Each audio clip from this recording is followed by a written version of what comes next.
Welcome to Improvement The Podcast Show. My name is Ichiro Takahashi, and each week we bring you the person or the message that will help you improve your life. Thanks for tuning in. Now, let's begin your journey. In this week's episode, I take a break from self-improvement, so to say, and I dive into the waters of social media. But before I introduce this week's guest, I want to say a few things.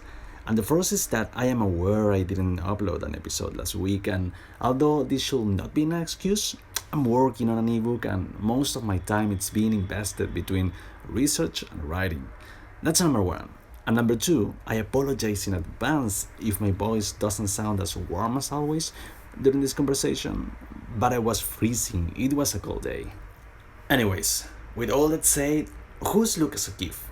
Well, he's a 27-year-old social media strategist who focuses on marketing and brand development on TikTok. He is the founder of On The Clock Media and a former school teacher. We talked about how being in front of a class of city students helped him develop his confidence and communication skills, and how being a teacher helped me understand the trends around young people. How his first TikTok video, a 7-second clip sent by his girlfriend of a seal jumping around and a hip-hop track, gave him 2 million views in just 24 hours. Why we had just 1 second, yes, literally just 1 second, to grab people's attention on social media. The 3 hours of a good piece of content. What does his average day as a content creator looks like, and why starting with a big piece of content is the best approach. Why giving your first ebook for free could end up being a better idea instead of selling it right away, and so much more. So, without further to say, please enjoy. Lucas, welcome to the Improvement Show. How are you doing, my friend? Oh, I'm great. Happy to be here. Awesome. I love that. Man, I thought we could begin talking about your background, and I'll leave to you how much you want to share, but it's true that you are a school teacher, right? Yeah, so I know definitely something that comes up pretty early when discussing my background, but in terms of social media marketing and advertising and business, I actually started completely different from all that. And I began as a school teacher. It's something I've been doing for the past 6 years, and I teach students of all ages and all subjects, but it actually is what led into me having an interest in social media and discovering, the potential these platforms have. And that's where also my communication skills came from as well. So I started as a teacher, quickly realized that what I enjoy the most is actually the communication of it all. I don't really like the, class and behavior management and all that kind of stuff, but I really did like the connection and the communication that goes along with the job. So with marketing presenting itself to me, and especially social media marketing, it's something that I was able to take the skills I used and strengthened as a teacher and turn it into my own side job originally, and now my full profession. I have a couple of follow-up questions. First, I want to know how being a teacher connects. How did you move from being a teacher to social media strategist? Yeah, well, they do say, I know it's a bit of a joke with social media, but they do say that if you just look at like the trends that are starting with like today's teenagers nowadays, right? So the things that they're interested in and the things that they're doing on their smartphones and whatnot, then it usually shows what is going to become the next big thing in social media in particular. So just being a teacher, especially for that age demographic of students, you either have to take away their phone if they're not following the rules and they're on their phone in class, but you also just have great conversations with the students, and you want to find out and take an interest in what they're doing in their own lives. So I just discovered largely through the app TikTok, that was something that students and Gen Z in general, Generation Z, has really taken a shine to. So that was the first social media platform that I really just saw my students looking at. I heard them talking about it all the time. So eventually I decided to take a look for myself, and it's really where my business was formed from there. Yeah, I agree. How old are you, Lucas? I'm 27 years old. Awesome. Well, you're super young, man. We gotta, um, let's talk a bit just for a moment about communication. You mentioned that you like the communication skills, right? Be in front of a camera. Again, we were talking previously, and I mentioned that you seem someone who's pretty confident in front of a camera, and I believe that part of that confidence was built being a teacher, right? Because you had to be in front of a group, I don't know, 20, 30 young people, right? So could you talk a bit about how did you develop this skill? Yeah, absolutely. And I totally agree with you, right? Like, many people who now know what I'm doing, and first of all, as a teacher, but people who know me now as someone who is running their own marketing agency and doing these large webinars for big business associations, they'd be very surprised to hear that it's something I do now, because I wasn't always a confident speaker. Growing up, I was very quiet, very introverted, and I was the kind of person who would just, freeze up, go completely silent, and and my face would go red, and I would be embarrassed and I wouldn't speak, right? So I definitely do think, though, that teaching was my entry point into unlocking my communication skills. And like you said, on average, I'm usually in front of a class of 30 students. And right there, it's all eyes on me, right? They're looking to me for the lesson. Something else that I've also really fostered as a teacher is, especially with today's youth nowadays, right? You want students to feel like school is going to be valuable. You want them to feel like they have a purpose in going to school. And many teachers, I think, miss that point. They just think they're there to instruct and educate, and they expect the kids to be on their best behavior. But that's not realistic, right? So what I found, and something that really worked for me as a teacher, was establishing that connection with my students, getting to know them, getting to know their interests, having a conversation like you're two human beings. And from there, I really learned, that's the secret to effective communication, right? Make sure everyone's engaged and wants to be in the room, and then teaching can happen after that. And the same goes for marketing and advertising. Definitely, I can relate with that blushing side of when you grow up, like being shy, right? Really quiet is kind of overwhelming being in front of even one person sometimes. So I feel you, man. Let me ask you this: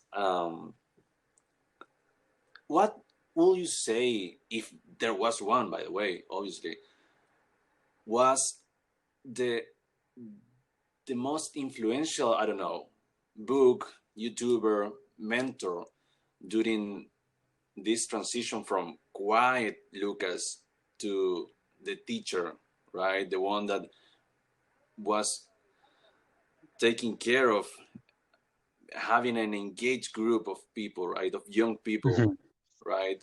Um, do you have any type of, and let me reframe this question, right?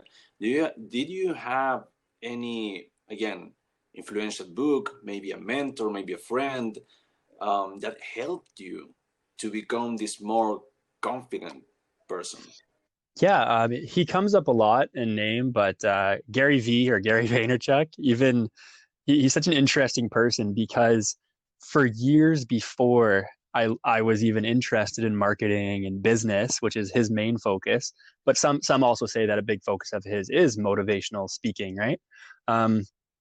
So he's been a huge influence for me in just terms of the things he says about how important it is to be self-aware and to know your skills and your abilities, and to just not listen to the criticism and not worry about any kind of critique that's going to come, and just work on building your skills and making yourself a better person. So I didn't realize it at the time, but the things he says are so influential and motivational for anybody, right? Not just for anybody in the business industry or business sphere. So discovering his podcast, which is my preferred, I'm a huge podcast fan. So discovering his podcast largely while driving and commuting was a huge turning point, I think, that got me into speaking in front of the crowd and just communicating my message.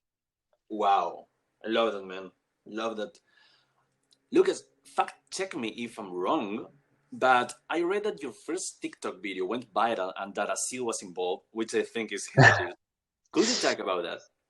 Yes, yeah. So I guess continuing on with the teacher story, the way things worked, like I said, I heard about these kids talking about TikTok, and this was around the time when I had started doing social media marketing as a side business. So on my time off as a teacher, I was just doing kind of generic social media marketing. So just all the platforms, mainly running Facebook and Instagram ads for local businesses. But I wanted to do something more. I wanted to try to take coaching and teaching into the business sphere. So what I did notice was all these students talking about TikTok, right? And again, Generation Z students, TikTok is their app, but I'm going to mention later how I think it is becoming something that all demographics are really enjoying. But I saw my students really enjoying this TikTok app. So I said, you know what, I'm gonna see what all this hype is about. I'm gonna look into this and try it out for myself. So I downloaded it and immediately kind of got caught up in how addicting it can be. But from there, I spent a week. I watched the videos on there. I focused on the communication style, right? They say we need to listen as much as we speak, right? So rather than rushing into making a video and trying to just get my stuff out there, I listened and I watched what kind of content was working on the platform. I looked at the quick communication style. And after a week, like you said, I received some footage. My girlfriend was in San Diego and on a business trip, and she sent me just a quick little Instagram story recording of this seal flopping along the beach in San Diego. And then right at the end, it was 7 seconds long. Right at the end, the seal just does a perfect turn and looks directly and stares down the camera perfectly. So I looked at it and I was like, this is funny to watch. This is humorous. But TikTok uses music. TikTok uses quick replayable features. So I found a hip hop music track. I forget which one that synced up perfectly with this seal flopping on the beach. It was like to the beat of the seal, like on the beach. And I uploaded it. It was a 7-second TikTok video of this seal flopping on the beach to a hip hop track. And like you said, in the first 24 hours, it got 2 million views and I had 0 followers. Wow.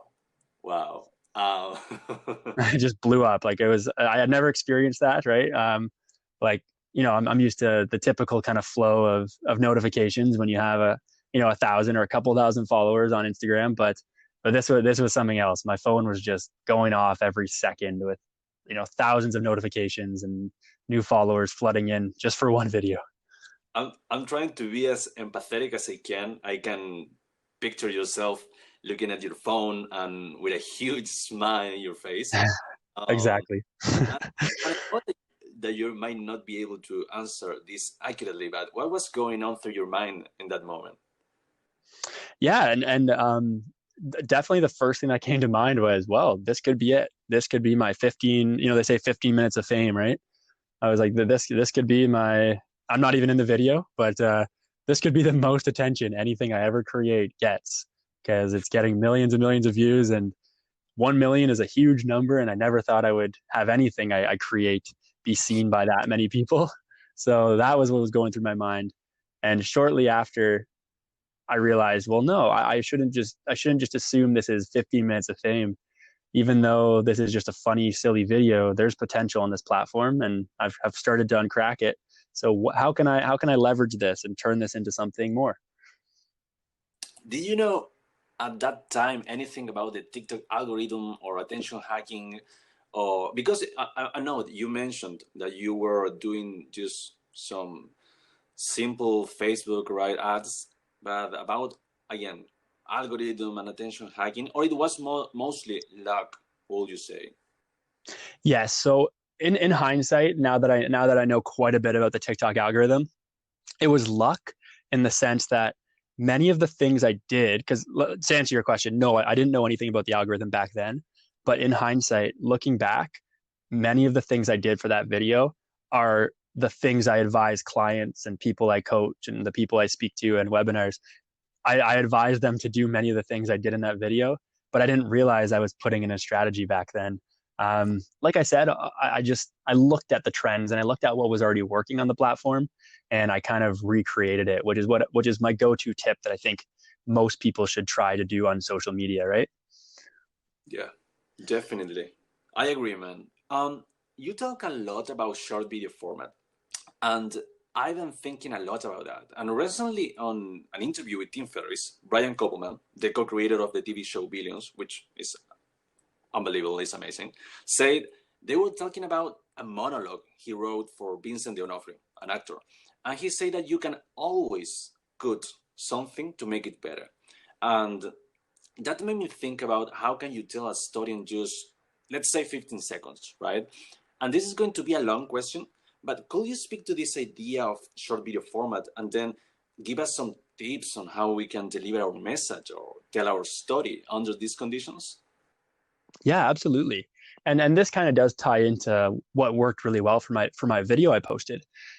Like I said, mine was 7 seconds, and you gave a great example of 15 seconds.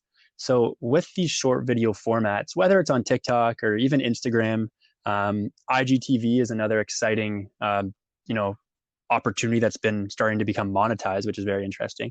But with these short video formats, I absolutely think 15 seconds or less really is that sweet spot for how long a video should be, because you don't want to lose people's attention. And the reason why I think short form video is so important nowadays is because I think we live in a time of content overload, right? Where, whether it's Instagram, Facebook, YouTube, TikTok, there's so many platforms that people can be on, but they can usually only have one open in their app at a time to be looking at.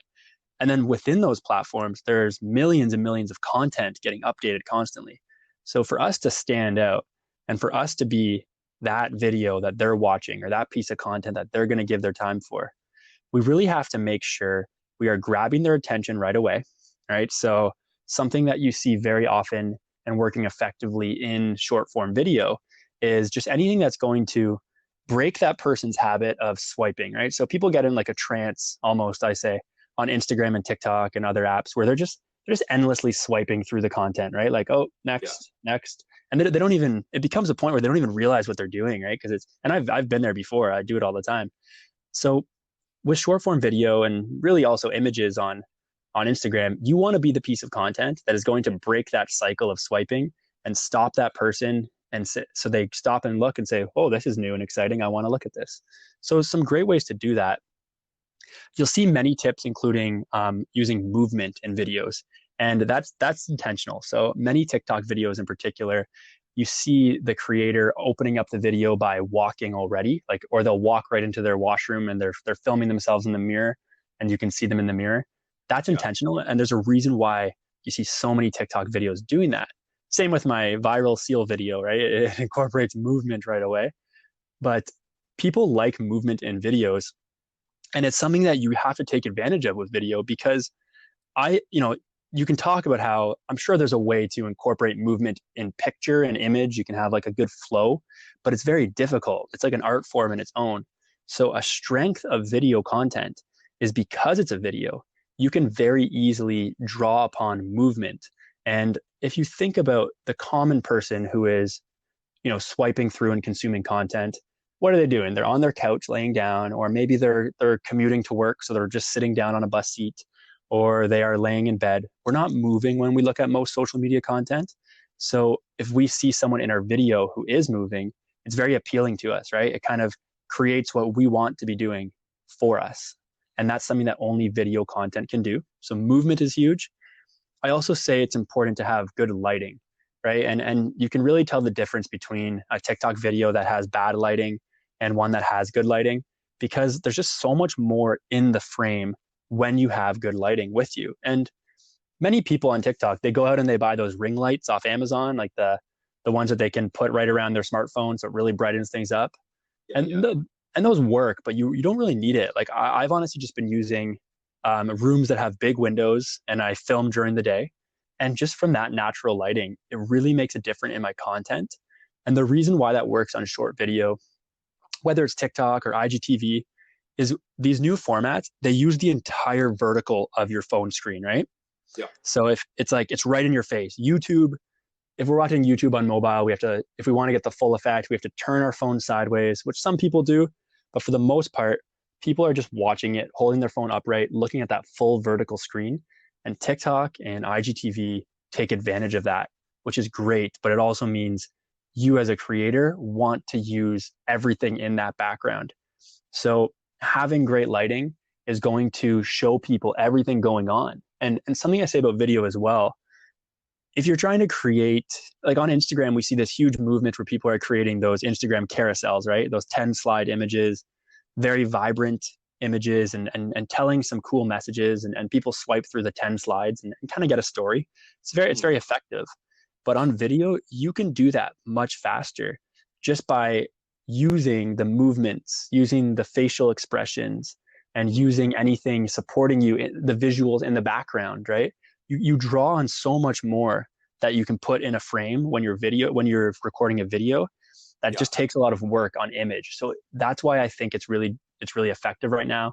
And I think short form video is leading this movement in terms of communication and social media content, because people want quickly consumable, digestible content that they can look at, take one quick peek at the video and already know what's going on, which is saving us time. It's getting interest right away, and we're not keeping people's attention for too long. The last thing I'll say is, even if we have a super exciting TikTok video or IGTV video, if it's too long, you're going to lose people, right? So that's why on TikTok, I say you can do 60 seconds, but I say use 15 seconds or less, because even if it's the most exciting video, if you're trying to get most people to watch it for 40 seconds or more, they're going to lose interest. No matter how good it is, the average person is going to lose interest. So keep it short, keep it to the point, and you can absolutely communicate a message in 15 seconds that many people would take 60 seconds to do. Yeah. I have a number of follow-up questions. I want to start by, you mentioned movement, and I'm wondering, is there any type of psychological background that you could add to this idea that, because you also mentioned that since the average, I don't know, like content consumer is like sitting on a couch, right, or whatever, movement adds something for that person to make them keep glued, so to say, right, watching your 10 seconds video. But again, is any type of scientific background that you could mention? If there is not, no big deal, by the way. But... Yeah. So I can't really speak to the specifics of it because, like you said, I don't have that background. But something very interesting that you just reminded me of in saying that is, when I'm looking at when I'm giving people content creation tips for short form video, something that, and I should have mentioned this earlier, in addition to movement, there absolutely is a psychological effect you want to reach for in terms of the colors you're using and also the music you're using. So I absolutely do think music, color, and movement do play an effect in gathering that person's attention or really communicating your message. And something I will say, it doesn't answer your question on movement, but something that I will add that you reminded me of is, TikTok, a huge part of TikTok is that music. It started as Musical.ly, right, which was a music-based platform for lip syncing and stuff. And now it is more, people can sync any of these music tracks to the background. When I described my breakout viral video, I mentioned, and how I created it, I mentioned how I looked for that perfect hip hop track to go along with the background. And I honestly think the success of that video, and it's at, I think, 13 million views now. So it continued to do really well after that first 24 hours. But the success of that video is almost entirely because of how the music supported the visual content, right? So an example I bring up to people when I'm advising them on how to make better content for video is, I say, okay, let's pretend we have a video clip. It could be anything, right? It could be someone just dancing in their living room or whatnot, or walking down, let's say walking down a busy street, right? If you think about like the Joker movie, which came out in the past year, there's that iconic scene where he's like walking down the street and he's walking down the stairs. But take any scene like that and change the music track, right? If it's a rock and roll music track versus a classical music track, right? The way the music genre that is chosen is entirely going to affect the viewer experience, right? So that is absolutely something that we have to factor in. And you want to think about your message and what you're trying to communicate and how music can support that or help it or deliver it more effectively. Yeah, dude, I agree completely. And that reminds me of, this is a small fact about me, but for me, the best movie ever is The Lord of the Rings, The Return of the King. Like, I've cried when on the last scene when they are out of Minath, seated on the white city, right? Mm-hmm. The King Theoden is giving the speech of death and all that. But the funny thing is that maybe like 3 weeks ago, I was watching this movie with my girlfriend, but there was no music for a moment. I don't know why. I was watching it like we are like on a lockdown, right? So we make some video calls through WhatsApp, and she plays the movie in her laptop, and Okay. I was from my phone the movie, but the audio, for some reason I just wasn't getting the audio. Okay, so there was no music, and for the first time ever, I didn't feel the need to cry, right? So it's super weird again, and because when you take out the music, so to say, it loses some sort of soul, the passion, right? Then you no longer feel this glory, this vibe inside of your veins. So, dude, I agree 100% with what you said. Exactly. No, and that's a perfect example, right? We look at like Lord of the Rings, Star Wars, like they have these amazing like orchestra ensembles that are putting together the music, right? They win Academy Awards for their music. Like it really does contribute to the effect. And now you're just reminding me of like the most recent Avengers movie. And I'm thinking about like the experience you described and the emotion you feel during the Lord of the Rings scene, that final battle scene in the recent Avengers movie. I feel the same way, and I'm thinking about the music right now and how that definitely plays a big part in it. Definitely, man. Definitely. Let me talk briefly, or ask you briefly about the 3 seconds rule. You mentioned that we have just 3 seconds to get the consumer attention. Yes. So many people say that, and I've kind of even built on that lately, where we used to say, you have 3 seconds to grab someone's attention. I've actually just recently kind of changed that. I think on TikTok especially, and even Instagram, I think it's more like 1 second. So I think we have to focus on how we can grab attention during the first 1 second of someone viewing our video or our images too, right? And that's why I mentioned the big, bright, vibrant Instagram posts nowadays. Those are purposely designed so they can grab attention within the first 1 second. I think TikTok's the same. I think IGTV and even YouTube is the same. As soon as someone opens your video or stumbles upon your video, I don't think you can even waste a second. I think as soon as they see it, you have to be right in there, whether you are speaking right away to get their interest, or you're having something cool and visual on the screen right away. You have to incorporate one of those elements to really just break that cycle where they're just swiping on to the next content without realizing it. Break that cycle and get them to view your content. So first 1 second, I would say. 1 second, man. Fast times. Dude. Okay, so would you say that it goes everything down, for example, on YouTube or Instagram, on your, so to say, the thumbnail, the first slide, the caption, the copy that you have, the headline, so to say, that we had to put all our chips on that? Yeah, that's a great point. And I didn't even think about that, because originally I was going to say, I almost said, well, on YouTube we can give a little bit longer because someone on YouTube has a different viewer experience. I always look at the viewer experience on social media, right? Like, what is someone doing differently or preparing for differently on YouTube versus on Instagram, right? Someone's on their phone versus on their computer or their television, different behaviors, right? But so I almost said YouTube, you have a little bit longer, but you made a perfect point that on YouTube, it isn't even about the video grabbing attention. It's like the thumbnail that needs to grab attention right away. And if someone has a bad thumbnail, right, like a viewer who's potentially going to watch your video is scanning across this massive, library of different thumbnails. You want to be the one that they stop and go, oh, that's exactly what I want to watch next, or now that's piqued my interest. So yes, I guess you've just pointed out that it does apply to YouTube, but it applies in the thumbnail. Same thing with like articles and headlines, right? We want to see that big headline or that big photo that's going to grab attention. So yeah, it totally does transfer over across all different mediums of content and all different social media platforms. Holy shit, man! That means that I gonna need to create a really clickbaity thumbnail for this interview. Like, Yeah. why TikTok is dead.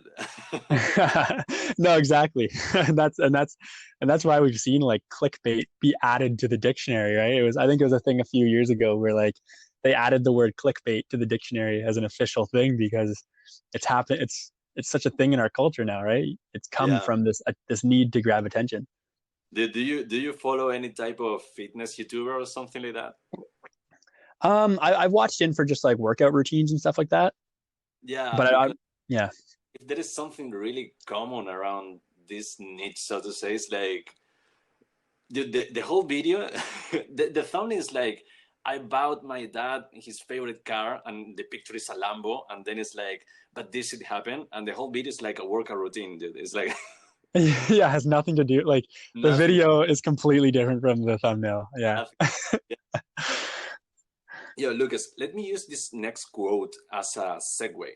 If you, and unquote, if you can create TikTok content that the average viewer will watch until completion, or even better, watch multiple times, then the TikTok algorithm is going to favor you.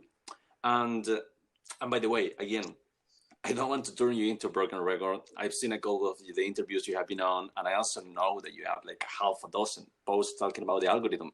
So what you do is to specifically focus on rewatches and the looping behavior. Could you elaborate around those two concepts?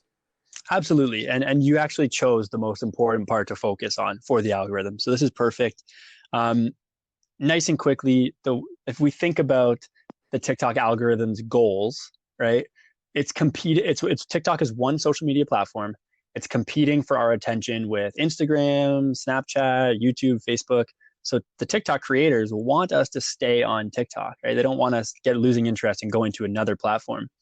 So when TikTok is looking at trying to decide what content is good, so it can then push it out to more people to watch, when it's scanning your content or anyone's content to determine if it's good or if it's high quality, it looks at the engagements like Instagram does, and those engagements can be likes, comments, shares, and the most important that we're talking about is actually the rewatches or the watch duration. So where that quote came from is the most important metric in determining the success of a TikTok video is the average watch length that it receives, because this is something you can access at any time. If you have a pro TikTok account, you can see the average watch length of your videos. And a like can just be, someone just double tapped the screen and then moved on. A comment can, they can often be like spam, or they're not really as genuine. And a share, someone can also kind of spam. But a watch, like a view, is the ultimate metric in terms of someone keeping their attention on something, right? So knowing that, the TikTok algorithm does favor above any other metric how long someone is watching your video. And that's why we get into that quote of just the more you can encourage people to watch your video, first of all, entirely. So that's why I talk about breaking that cycle of them just swiping past your video. Because if someone just swipes past your video, that's going to be registered as like a less than 1 second view. And that's going to really bring down your average view duration on that video. But if someone watches the full thing, and then if they watch it again, and in a moment, I'll get into some quick ways that people can do that. But if they watch it again, or 3 times or 4 times, that's going to really give it a super high average watch duration. And that's going to tell the TikTok algorithm, okay, this is a piece of content that is keeping people on our app. We need to show it to more people because this is good stuff, right? So that's why it should be something that creators aim for. It's also why I get into the video length being short. If you have a video that's 7 seconds to 15 seconds long, it is much easier to get a 100% view duration than if you have a 60-second video, right? Like I said, even if that 60-second video is amazing quality, super engaging, the average person just isn't going to give you 60 seconds of their time. They're going to be on to the next thing, even if they like it, right? And they're definitely not going to watch it twice. So you want to keep it short, quickly consumable, because that's going to really trigger the algorithm and send it out to more people. Something I just tell people in terms of having their content, this type of content that's going to get people to rewatch it and share it to their friends rewatch it, is there's 3 R's. So there is content that is relatable, right? So if you make content that is relatable, someone's going to watch your video. They're going to feel like, oh, that totally applies to my life too. I was just talking to my friend about this the other day. I'm going to watch this. I'm going to watch it again. And then I'm going to send it to that friend. And then we can both joke and comment about how we can relate to this, right? Yeah. So relatable content has that great human connection that's going to get people to watch your content and also follow you and whatnot. So that's a great one. The second R is reactionary, or get a reaction from people with your content. So if you think about my seal video of a seal flopping on the beach, it was funny. It was 7 seconds of just humor. It was kind of shocking because personally, I didn't know seals moved that way. I live in Canada and I haven't been to San Diego, so I haven't really seen seals outside of the zoo. But I had no idea they moved that way, and it was funny. So it was a reaction, and it was funny, and I watched it multiple times, and many people watched it tons of times because it was just humorous.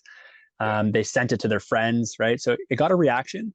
Something I say with reaction, though, humor isn't the only reaction out there, right? If we think about it, you can have something surprising. You can have something interesting.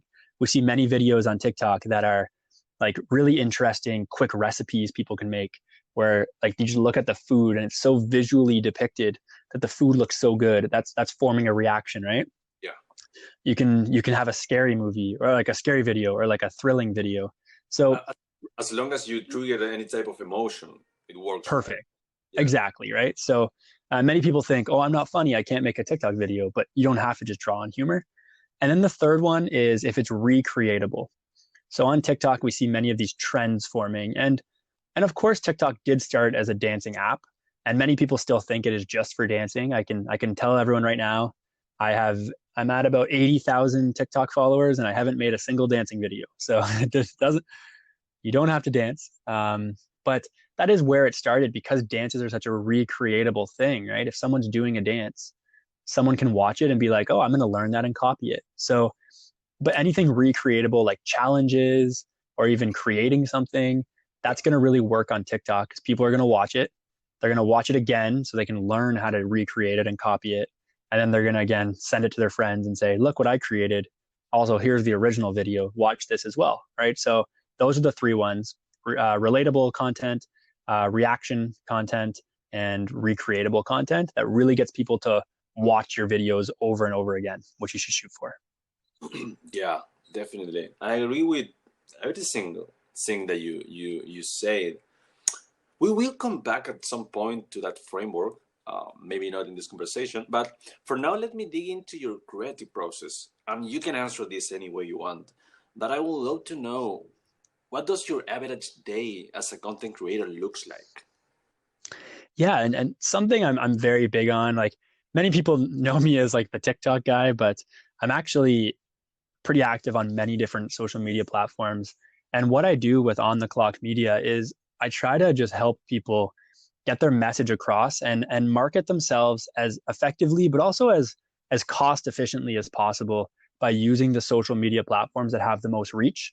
So in order to do that, I rely on a lot of repurposed content, which means I spend a lot of work on, the big piece of content at the top of my content funnel, but then I make it smaller and repurpose it downwards for different social media platforms to really get my message across as many ways as I can. So what a typical creative process for me would look like, or a typical day would look like, is I typically start with a big piece of content that is usually going to be a YouTube video. So I recently just started with YouTube, but it's already really taking off very quickly and getting a lot more subscribers than I thought. So I really like this funnel I'm using. But what I do is I start with a YouTube video that is anywhere from 3 to 10 minutes long. Very few are 10 minutes, but that would be the longest I would do it, just because even on YouTube, we have to be mindful of people's time. Yeah. But I do a 3 to 10 minute video. And from there, I get into some really big topics, or some really quick topics, big topics that I discuss quickly, I should say. And from there, whatever that topic is, I repurpose it downwards using that YouTube video. So from that YouTube video, I will then write a blog article that is going to discuss the key points that were raised in the YouTube video. And then I post that to my website On the Clock Media, and I will link the YouTube video. So right there, that's one more way that people might find my YouTube video or find my content. Yeah. From there, I take the YouTube video and I use the InShot app on my phone, which is a really great mobile video editing app. It's mostly free, I believe. Yeah. And I turn it into a vertical IGTV video, and I add captions and subtitles. And then I post either the full YouTube video or just some clips from it, some highlights, because again, on Instagram, people are giving less time than YouTube. So I will then post it as an IGTV video. And then I will link back to say, check out my YouTube if you want to see the full thing or if you have questions, right? So it's another way. Then I go on LinkedIn and I will type up LinkedIn is very conversational. It's like old Facebook, right? So I will type in some keynotes and have some conversation starters about the topic. And I will say, if you would like to watch the full video, check the first comment on this LinkedIn post and you'll see it on YouTube, or I'll link my blog article. Then people are finding it there. And then I will even, trim it down really short and put the best 10 seconds as like a TikTok video. So from one YouTube video or one big blog article, I can repurpose it down across like up to 6 different social media platforms. And that's what really helps me get my message across. But like you've said with the interviews you've seen me on, people like to joke that like, Lucas, I see you show up everywhere. Like you're always on. Every time I open an Instagram live, it's you talking to the host, right? So a big strategy of mine has been just use your content wisely, make it work that extra mile for you, and show up everywhere, and people will get to know you and your message. Yeah, definitely. I agree, man. And I believe that is awesome. The way that you explain how you turn a 10 minutes video, YouTube video, right, into almost 6 pieces of content. It's just, dude, I love that, for real. Let me ask you, any type of roadblocks and this is a combined question, any type of roadblocks on how do you deal with the burnout that we were talking the other day and one of your posts about burning out, right? Do you, well, if you deal with that, right, what's your routine or process, so to say? Yeah, something I'm very aware of recently that I need to improve on personally. Like I'm, all for setting goals and not being too hard on myself with those goals, which is also important. But something I do know that I need to kind of be a little bit better at is my organization. And we see a great solution to that is putting together a content calendar, right? So what I do need to do and what I'm working on right now to avoid burnout is just putting together a better content calendar. And it's not something I need to, because I think a content calendar can also be a negative factor if people are, stick to it too strictly, like they're, it like decides what they have to create. I don't like that, but I do like having a rough schedule. So that's something I want to incorporate more, just more of a plan, because currently on some days, I have a very active mind, I find. So sometimes I'll wake up and I'll be like, oh, I just had a great idea for a content. I need to push aside everything else I was going to do and just create this content piece. But ultimately, in the long run, that doesn't serve me very well, because then I am getting to just a very loose content creation style. And I ultimately want to have a more unified theme to what I'm doing. So something that I do now, and I'm very excited for, because, and I suggest this for everybody as well, is to just start with a really big piece of content. We call it a cornerstone content in many different spheres. It mainly comes from blogging, but you start with a huge piece of content. So something like an ebook guide or a video course that you're putting out, just something that you can put all your knowledge in one area into, right? And that's going to take some time to create in the beginning, but you're putting all that time in early on to create this thing, because it ends up really being the driving factor in your business after. So what I'm doing now is, I should have done this earlier because many people have asked me for it, but I'm really going back and creating a really comprehensive TikTok guide. It's going to be an ebook that I'm going to release for free. The only thing I'm going to do, though, is I'm going to ask people to give me their email so I can put them on my email list. And from there, when I have this guide, I can then easily take chapter by chapter and turn those into those small YouTube videos, or turn those into Instagram posts. So in the past, I used to kind of just, one topic per day, just kind of randomly choose it. But to avoid, I felt myself feeling burnout coming, and I felt myself struggling to keep up that habit or that routine. So what I've done is I'm now going back saying I should have started like this. I'm going to make this big piece of content. It's going to take some time in the beginning, but ultimately it's going to do really well because then I have weeks and weeks of content I can take out from this big ebook. And then all at the same time, I can promote that ebook with each piece of content to build my mailing list and to build my audience in that way. Yeah, I agree, man. And we were talking about that idea of the ebook. So I want to stop really for a minute around this idea of the ebook. First, do you think, because I'm writing one around podcasting and confidence and communication skills, and do you think if you had to advise me, right, that I should wait until I have my ebook complete to start putting all the small content pieces into my social media, or I should, right now that I'm writing the ebook, right, start putting small pieces that I'm at the same time? I'm not sure if does that make sense?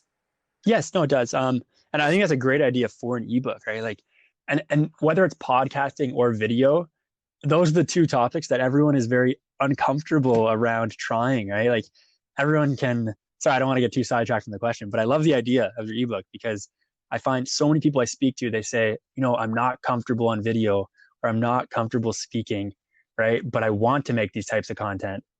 Although like images and pictures are so easy to hide behind and writing blogs are so easy to hide behind because I don't mean that in a negative way, but because people don't have to, put themselves out on camera or they don't have to put their voice out there. So I think confidence is huge and practice does get them there, right? I agree. I'm sorry. My question to be more specific is because I'm still writing the ebook, right? And I sometimes, well, I am a perfectionist, something that I had to work on. And I'm wondering, should I wait until I have this whole ebook written, right, to start putting small pieces of content out there, or should I start being the, so to say, expert right now and start putting all this knowledge into my account?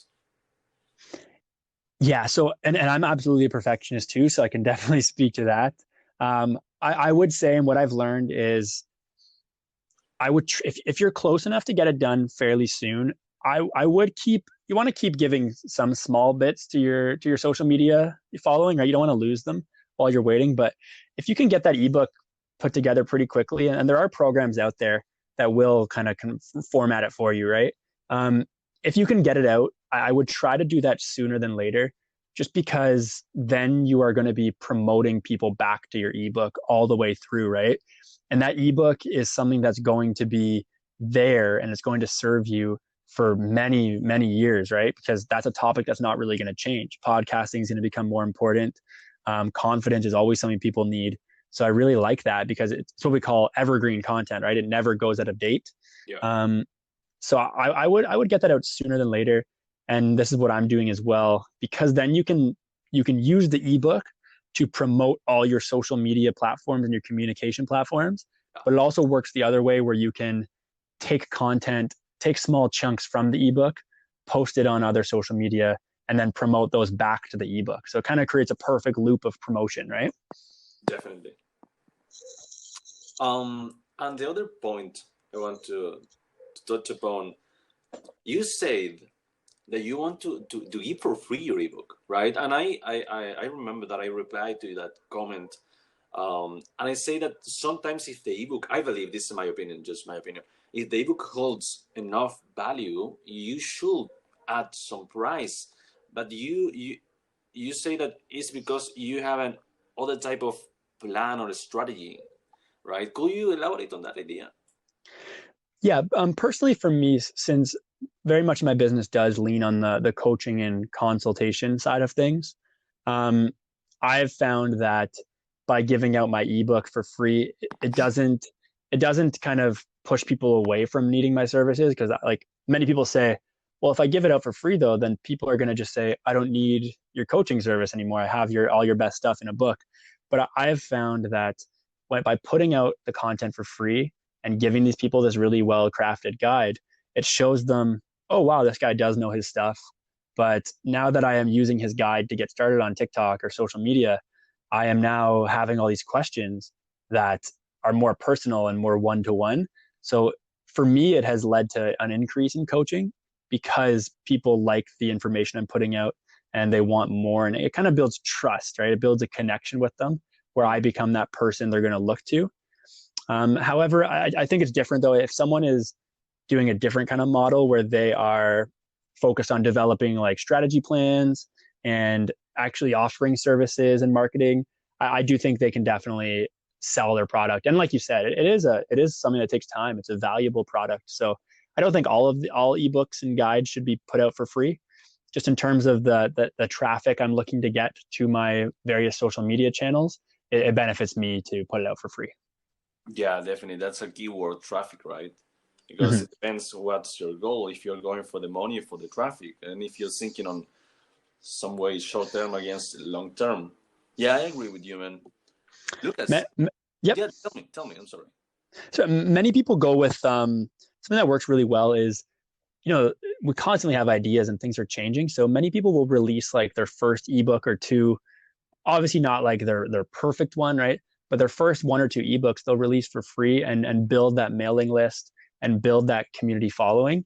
And then also they're going to get customer feedback, or not customer, but audience feedback from those free guides. And then they kind of make like their complete comprehensive ebook that takes all that feedback and takes everything they've learned and a bit more time. And then they kind of sell it to that same audience. And that works really well, right? Yeah, that's also a good idea, man. Lucas, is there anything that I should have asked but I didn't? No, I think honestly, I think we've covered all the things and then some that I didn't even plan to talk about that you kind of helped me gear towards and think about. So no, I can't think of anything. Awesome, man. Well, then in that case, this is my last question. How can you improve yourself every day? I think what we need to do, and I really like that question because I think things happen so fast now in 2020 and beyond. Like look at how January started, just looking at what's going on in the world right now, right? Look at how January started in 2020 and about 6 months in where we are now in January. Very few of us could have predicted this. So many changes. And I'm sure 6 months from now, there will be even more changes, right? So with how quickly things happen, I do think it's important to learn every day. And I think listening is the best way to do that. Right? So actively listen. So know where to listen, look at what is in the news. Don't believe it too much, but look at why it's in the news, right? Like why people are communicating in this way, why people are focusing on this certain headline or this story. Look at the why behind something, and that's going to help you learn, and not just the what, or not just trying to speak our own points, right? Like let's listen to where people are coming from. You mentioned empathy and how that's huge in terms of communication. So just think about why people are communicating a certain way and what trends we can find from society to learn from. Definitely. Man, I enjoyed so much the conversation, Lucas. Is there anything that you want to add before we finish? No, just if anyone does want to reach out or engage with me, they can find me on the Clock Media. Pretty unanimous across the board with that name. So On the Clock Media, if anyone wants to check me out on any of the social media platforms. For sure. I will add all the links on the description below.